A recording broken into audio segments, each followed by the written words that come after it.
Nama saya Ramli. Pinnya putih. Hutang baju aku mana, Pak? Sebenarnya ini ada very important message. Saya nak kahwin lah, Pak.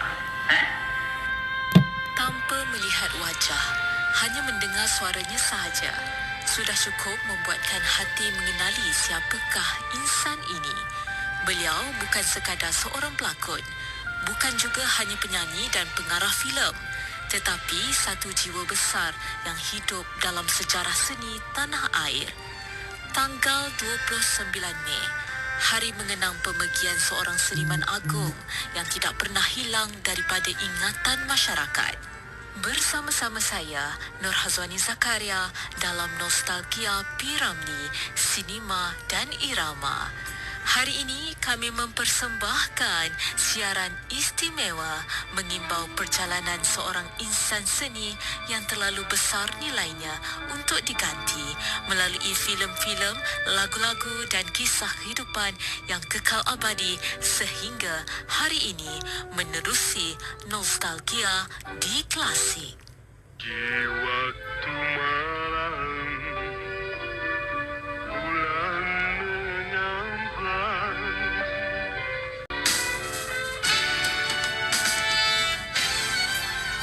Dilahirkan pada 22 Mac 1929 di Georgetown, Pulau Pinang. Nama sebenar Teuku Zakaria Teuku Nyak Putih. Nama P. Ramlee mula bersinar dalam dunia sekitar tahun 1940-an. Bakatnya luar biasa. Beliau mampu berlakon, mengarah, mencipta lagu, menulis skrip dan menyanyi dengan penuh jiwa. Daripada komedi, drama, cinta sehinggalah filem kemasyarakatan. Semuanya berjaya digarap dengan begitu dekat di hati masyarakat. Karya beliau bukan sahaja menghiburkan, tetapi turut membawa mesej tentang kasih sayang, pengorbanan dan darjat kemanusiaan. Ramai menyangka lagu pertama ciptaan Tan Sri P. Ramlee ialah Azizah. Namun sebenarnya, lagu terawal beliau berjudul Mi Jawa. Mi Jawa ini juga antara salah satu makanan kegemaran beliau. Lagu berentak keroncong itu dihasilkan sekitar tahun 1944 ketika beliau bersama pancaragam teruna sekampung. Ia sering dipersembahkan di majlis keramaian sekitar Pulau Pinang, Kedah dan Perlis, termasuk siaran Radio Malaya Utara. Menariknya, kisah ini disahkan sendiri oleh rakan beliau, Datuk Yusof Gauss. Namun sehingga hari ini, rakaman asal dan lirik lagu Mi Jawa masih belum ditemui. Manakala lagu dan lirik terakhirnya adalah Air Mata di Kuala Lumpur yang dicipta pada tahun 1973 sebelum beliau menghembuskan nafas terakhirnya. P. Ramlee telah kembali ke rahmatullah pada pagi Selasa 29 Mei 1973 ketika berusia 44 tahun. Jenazahnya dikebumikan di Tanah Perkuburan Islam Jalan Ampang, Kuala Lumpur. Rupa kamu yang cantik, mata kamu yang bulat.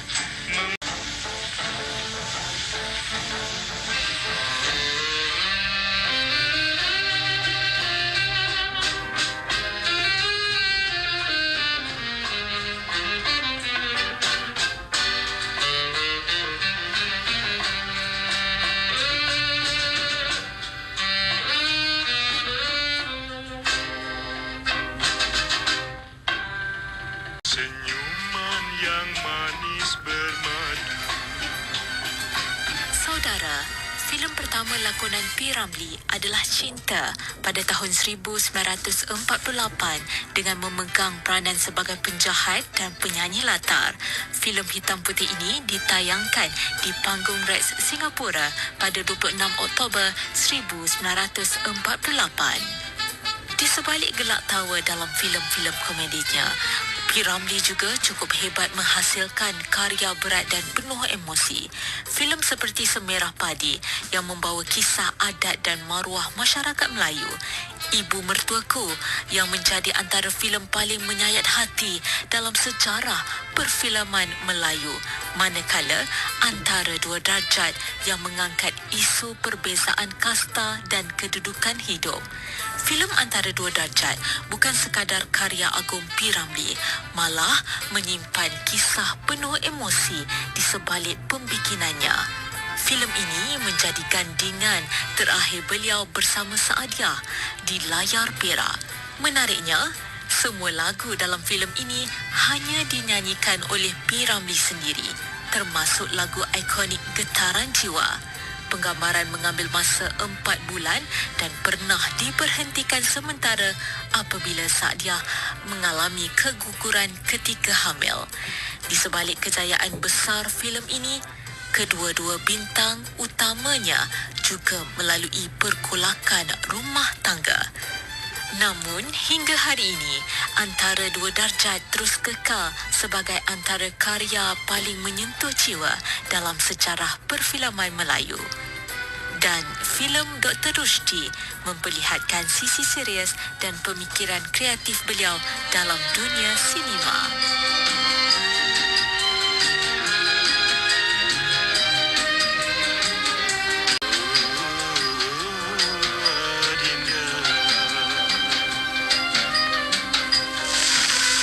Dia ada tanah, ada ekor dan ada satu mata di tengah-tengah. Matanya satu saja. Satu. Ada ekor. Ada. Atas tanah. Huruf mambang tanah. Baba tanah.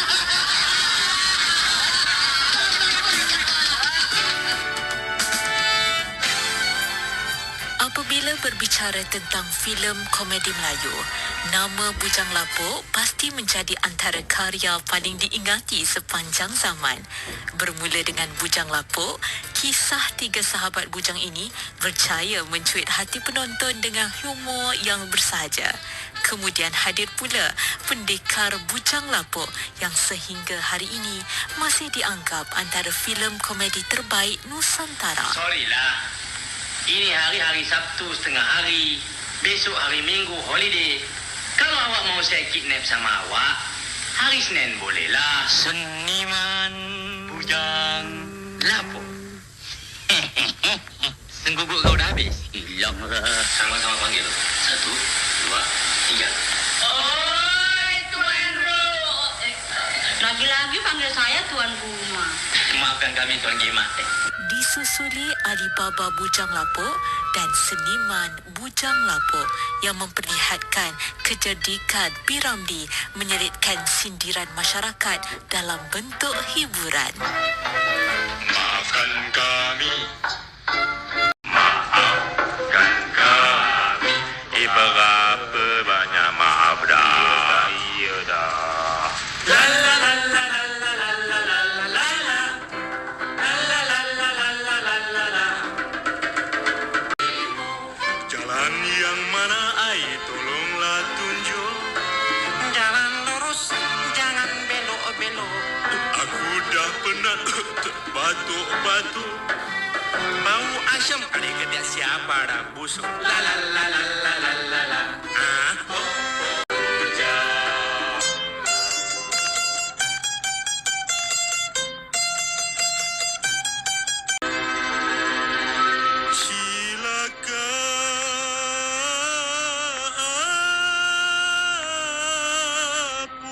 Penyamun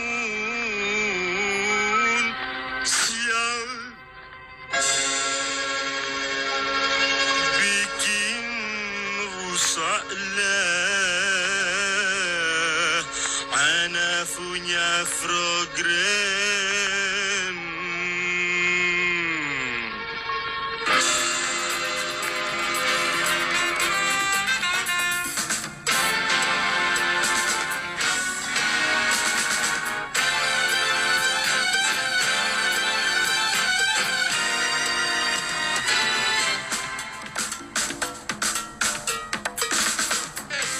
Selain Bujang Lapuk, trilogi Doremi juga menjadi antara karya ikonik Tan Sri P. Ramlee.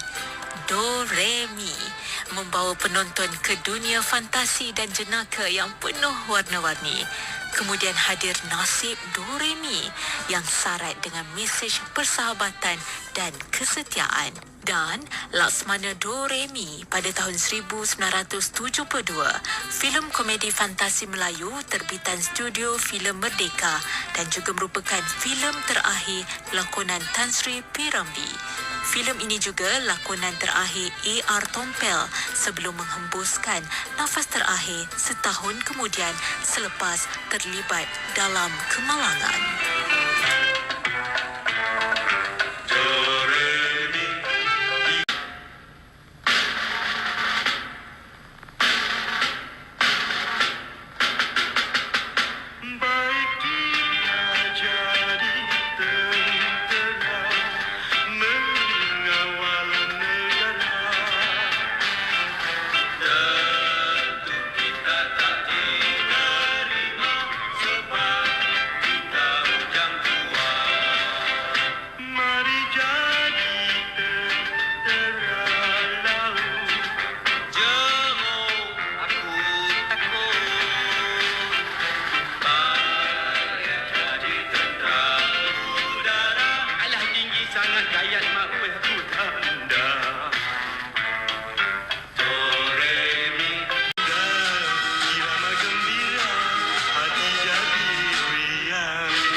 Sebalik kejayaan seni, kehidupan pribadi P. Ramlee juga sering menjadi perhatian masyarakat.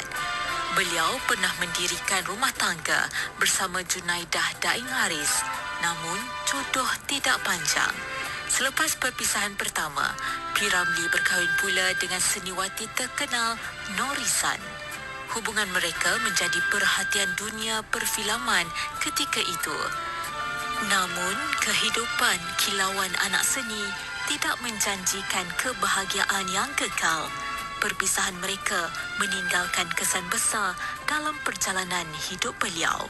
Tahun 1961 menjadi titik bahagia apabila P. Ramlee berkahwin dengan biduanita negara Puan Sri Saloma.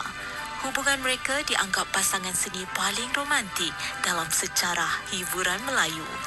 Saloma menjadi teman ketika zaman kegemilangan dan juga ketika beliau berdepan ujian hidup di penghujung karya.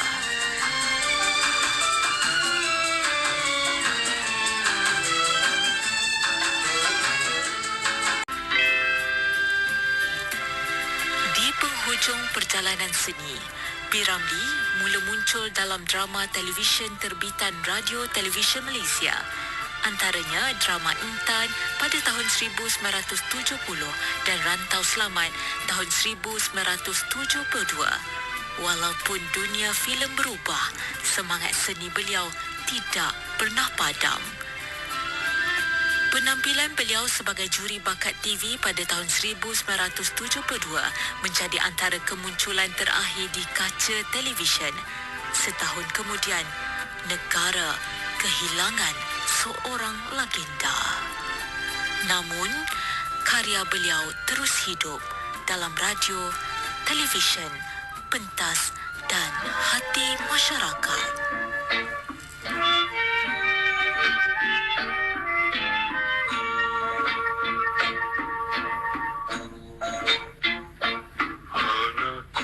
Sazali dengarlah.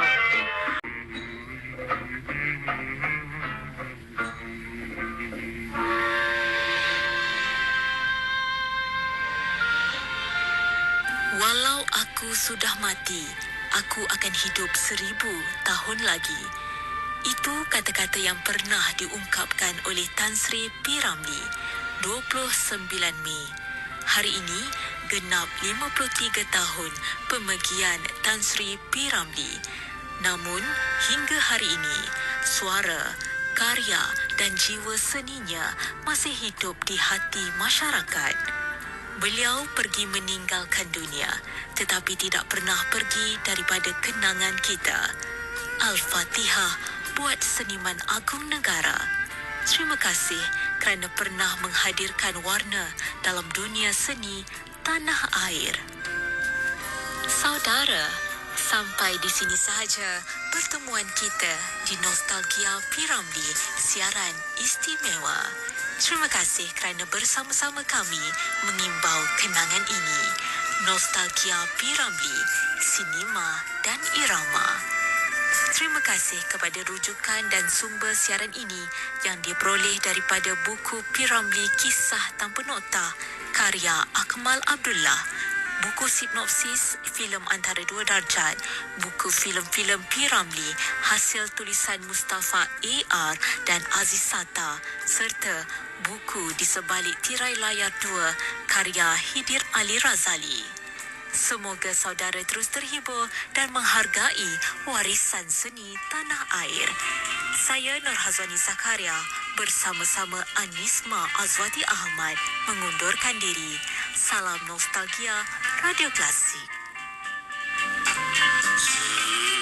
Sepanjang riwayat tak pernah